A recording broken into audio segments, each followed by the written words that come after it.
Hey guys, my name is Sumir and I'm doing this podcast called The Writer's DNA, and today I have great pleasure to introduce you to Violet. Violet's a very dear friend of mine and we've been in touch for quite a while, and I told her just let's talk, and that's what we're doing, kind of talking to you, right? So I'm gonna hand this over to Violet and tell her to give a little bit of an introduction, but before I forget, we're going to take some shots of the place where she lives in. It's such a beautiful property right outside of Bangalore.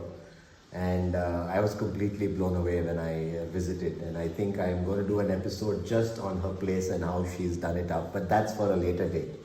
So, hey, Violet, thank you so much for agreeing to this. Tell us a little bit about yourself. So, Violet, I know a lot of things about you in terms of what drives you, but we'd like people to hear it from the horse's mouth. So, obviously, the focus is on riding.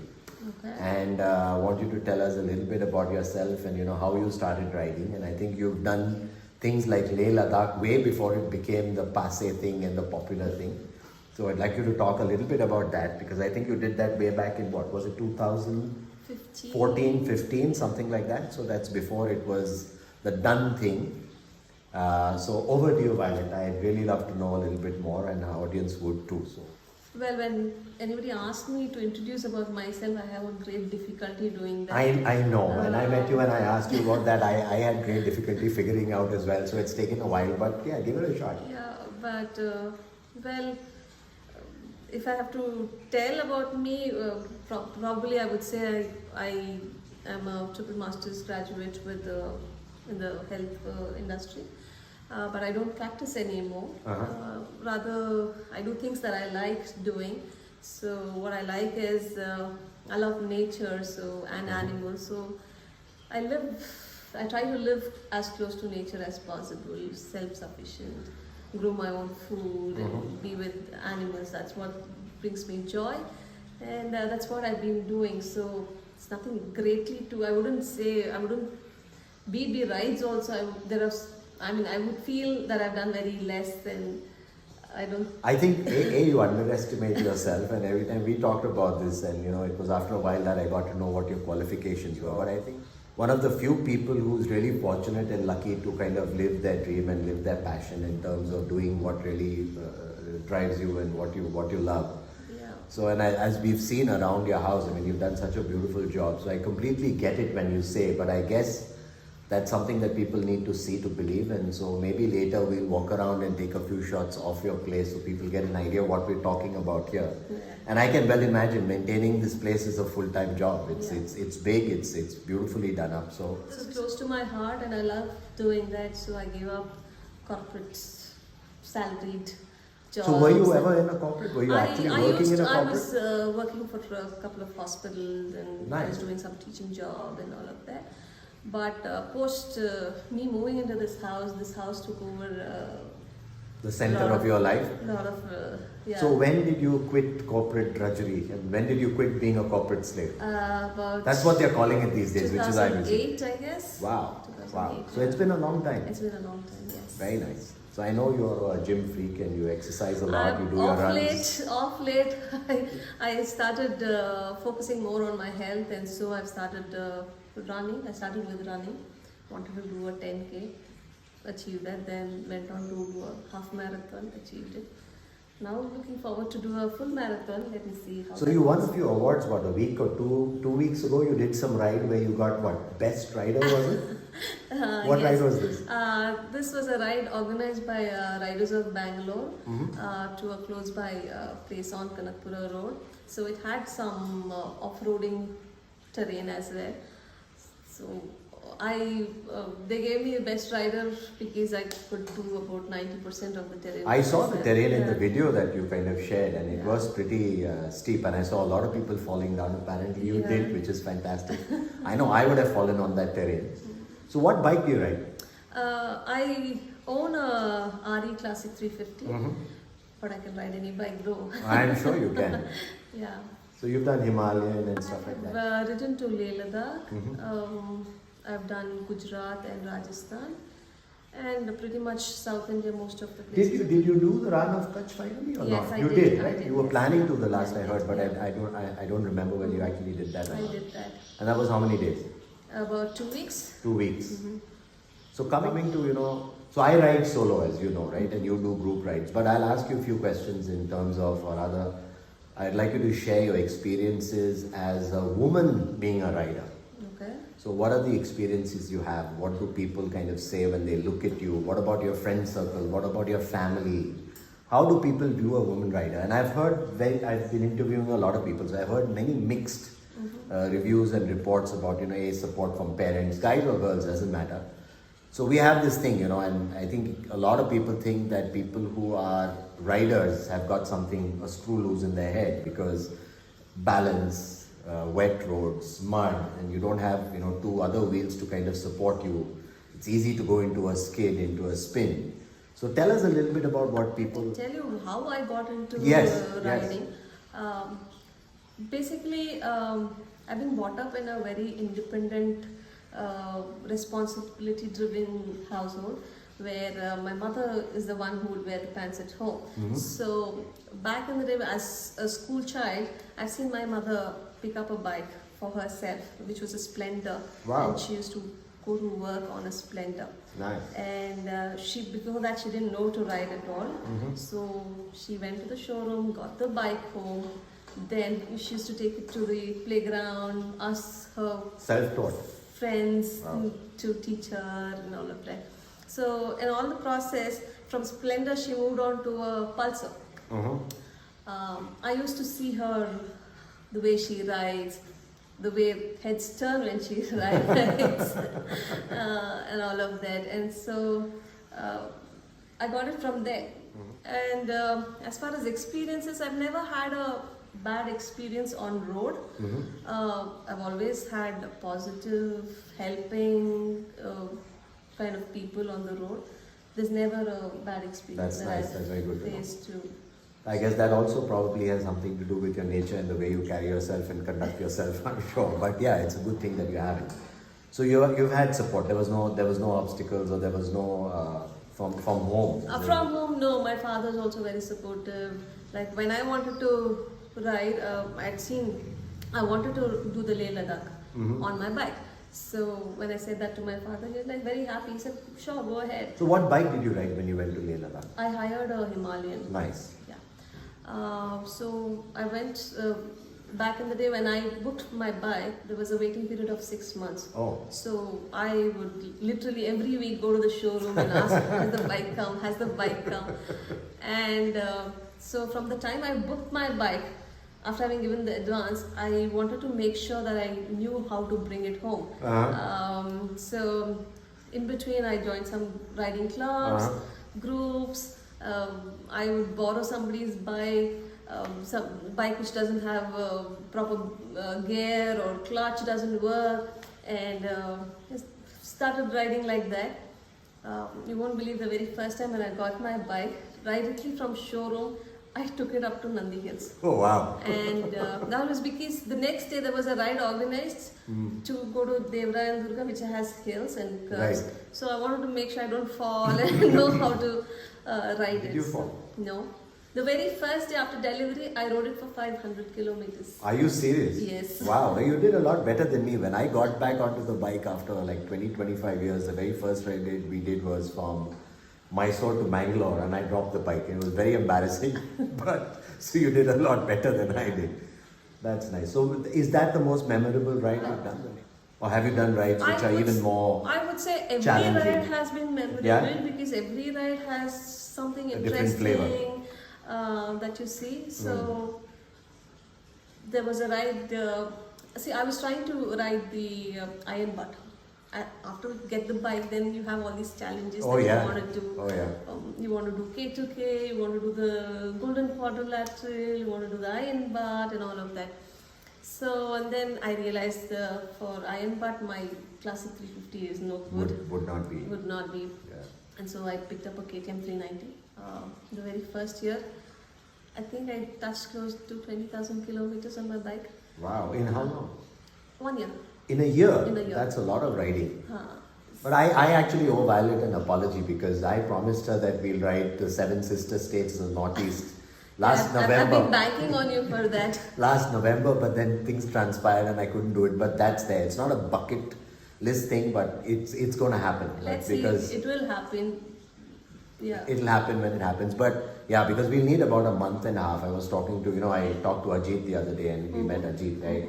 So he was saying to do the Seven Sister States and to do justice, says you need at least a month and a half. So I think I need to figure out how I'm going to claw that time and how I'm going to factor that time in. But I'm going to do it because I have covered the West Coast. A lot of riding on the West Coast, but now I want to go into Central India. So you've done Leh-Ladakh, so which is literally down the center. So did you ride all the way from here? Did you? No, Where did you hire your bike? I am from Srinagar. From Srinagar. Yeah. Okay. And how long was the ride, Leh-Ladakh? I think I took about 10 days. 10 days. Yeah. And you said 2014-15. So the roads were not tame back then. Now they are tamed, I'm told. It was in patches here and there, here and there. I wouldn't say not good at all. I wouldn't say that. It was in patches. There were some good patches, there were some bad patches. Right. And did you do any water crossings and things like that? Yeah, small crossings. Yes. Nice. Very nice. And Ran of Kutch was how many days? That was again 2 weeks. And there you rode from? I hired a bike from Ahmedabad. From Ahmedabad. Okay, nice. I rode a Indian Scout. Oh, nice. And did you see the flamingos or no? No, I didn't go to the. Oh, you didn't go to the other Ran of Kutch. Okay, cool. So apart from riding, so what are the other things that drive you? Tell us a little bit about your marathons and stuff like that. I love to keep doing some activities. You cycle as well. You bicycle as well. Yeah, that's what I'm coming to say. Without activities, I'm so very bored. So whatever lets me do something, like if in case I have an injury running, then I get onto the cycle and do cycling. And I've done a 200 kilometers brevet. Oh, nice. Yeah. And then I swim, I play badminton, I go to the gym. Some activities required without activity. So one of the reasons why I'm also focusing on this podcast podcast series to interview girls and women who ride is because I think y'all are perfect role models to a lot of other people, guys and girls both, in terms of following their dreams and following their passions. The other big one, and maybe you can throw some light since you've been kind of in the health space, is I think a lot of people these days, because of the pressures that are there in society, work, family, and just the way the kind of fabric, the social fabric is these days, a lot of the younger kids end up taking to very alternate means and in terms of helping them alleviate the problems that they're facing. I'm talking specifically about drugs and alcohol, and what I'm trying to push and really advocate is to make sure that there are healthier ways to kind of alleviate your stress levels, like biking, bike riding, like exercise, which in my opinion give me a higher high than alcohol will ever give me, or any. I don't do drugs, it's a strict no. But even when I have a drink, I think the higher high for me is to actually go out into the open, ride. So talk a little bit about how that side of you comes out, and how this can be used as therapy. So that's really where I'm headed with this. Well, if I sit on my bike, I don't need no drug. Bike itself is my drug. It gives me a high, so I don't need no drug. Yeah, maybe at the end of the day, after a long ride, maybe a drink, but then I wouldn't say go for a drug or a drink, especially not on rides. And absolutely. Since it, so what's the top speed you ever touched when you've done a bike ride? Not that it's achievement, you're not a speed freak. But then max I've touched is 130, 140. Nice, huh? And on the Himalayan, is it? No, on the KTM. On the KTM. Oh, nice. On the nice road. Okay. Yeah, that's a nice open stretch. Yeah.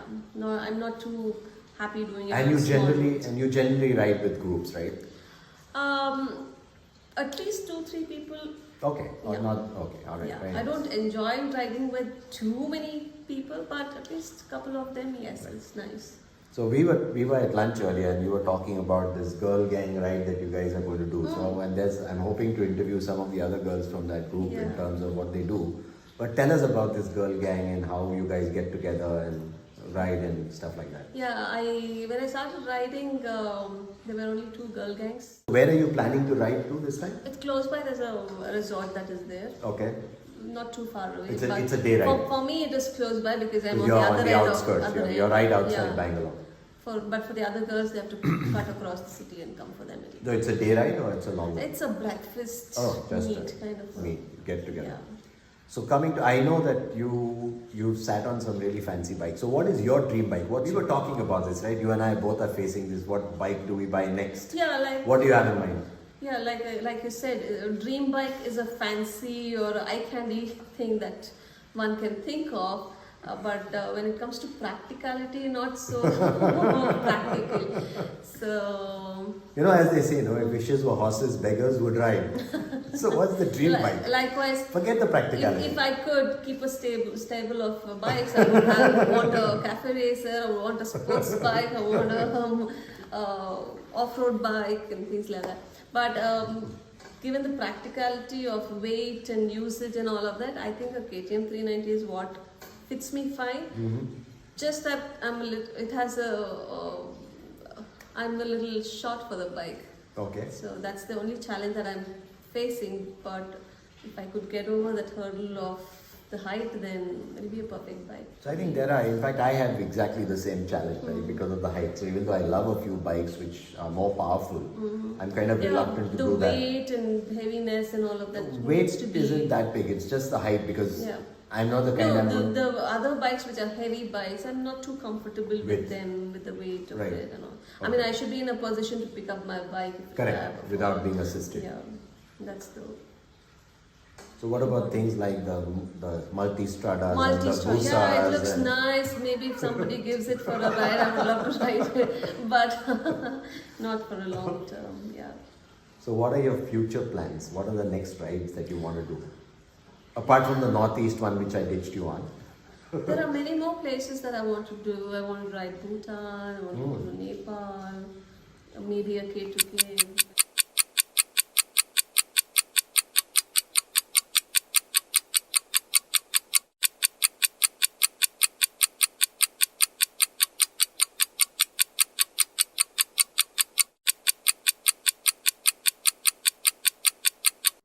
Okay, so why don't you share with us some episodes that you've had on your ride, stuff that you've seen that you'll never forget, people that you may have met, do's, don'ts, things to watch out for on your ride. How do you prepare for a ride when you're doing long distance kind of ride? When you did, let's say, Leh Ladakh, when you did, what do you call it, Run of Kutch. To start with, like I said, I wanted to do the Ironman. Right. So wanted to do a lot of endurance rides. What is that? It's a ride wherein you have to finish 1,500 kilometers in a day within 24 hours. Wow. So that's the Ironman challenge. So in order to do that, I realized my Royal Enfield se to kaam hoga nahi. So me and my friend, we started doing endurance rides to check how much we can push ourselves. Right. And so one day we just wake up and say, let's ride to Pune. And she wouldn't tell at home. She would sneak out of home. So we're riding down to Pune, slowed down by a car. And this gentleman comes and talks to us. He gives us thumbs up and all of that. And then he gets chatty with us. Where are you coming from and all of that? Where are you coming from and all of that? So he said, we're planning to do long rides and we don't know where it was an unplanned one. So we thought let's see until sundown where we reach and then We just hit the road. And wow. Didn't plan where we are going to stay, nothing. So this gentleman offered us, very sweetly he offered us, why don't you come and stay over with us? Oh. He was with his mother though. And so we went. He was also a rider. He's done 7-country ride. Wow, nice. So he hosted us for the night. He took us out for dinner. It was a great experience to be with them. The max I've done is 970 kilometers in a day. Really? Yeah. Wow, that's long. Which was from Bangalore to Lavasa.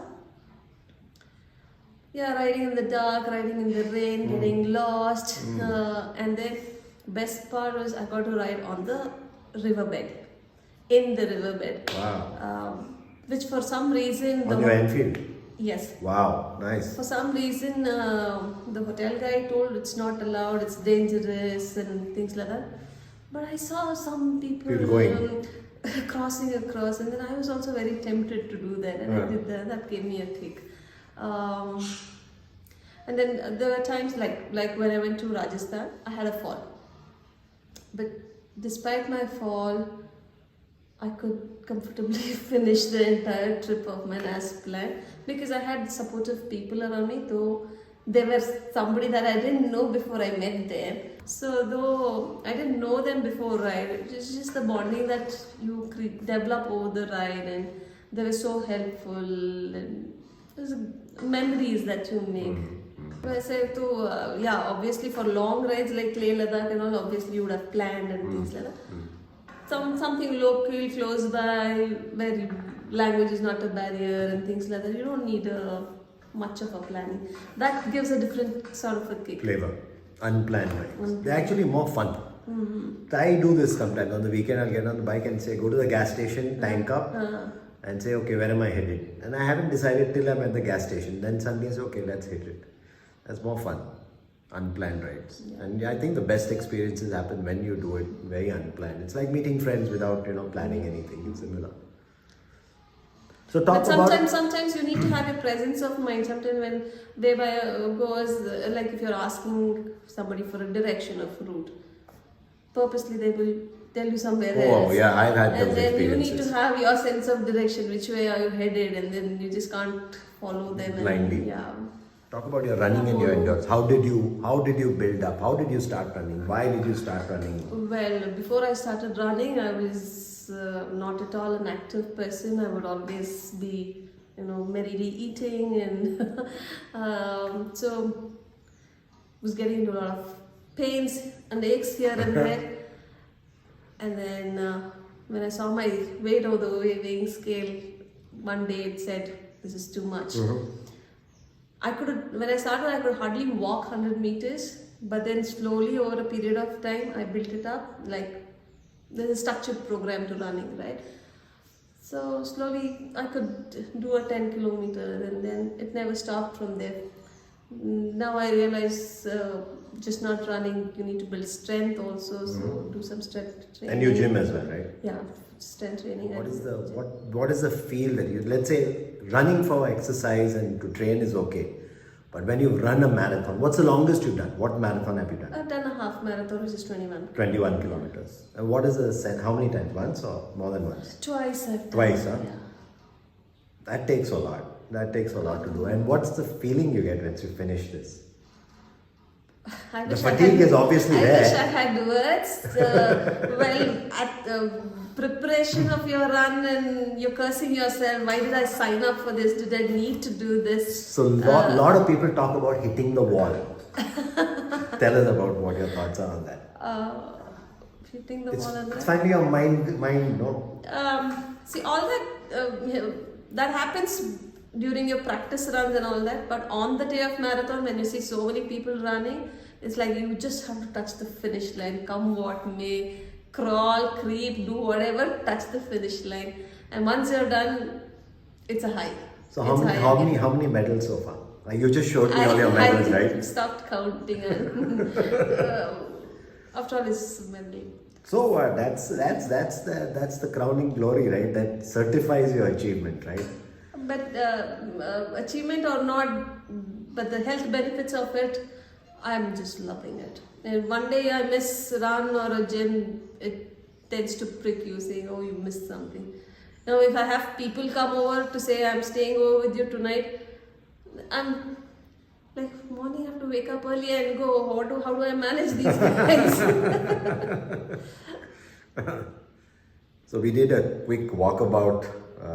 Violet's beautiful place, and the time that she spent to kind of do it up is, I can clearly tell that she's put her heart and soul into this, and it would have, I was just talking to her outside when we were walking around, but I was saying it must have taken you at least 2 to 3 years to set up your place the way it is today. So talk to us a little bit about that experience of building the house, selecting the stuff. You've done it very tastefully, everything has got this attention to detail. So talk about that. How did it come up, and how did you feel each time it changed and it looked better and better and better? I have two school of thoughts or two types of liking. Okay. One being the cottage types, the second one being the traditional Indian style. Having born from Mangalore, I like the Mangalore architecture and things like that. So I try to bring in as much of traditional elements into the house. And it didn't happen just overnight. I had to keep collecting. Even now, I keep collecting.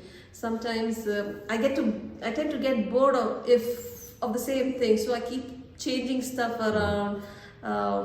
It's more season based or festive based, and so I try to change the theme around and things like that.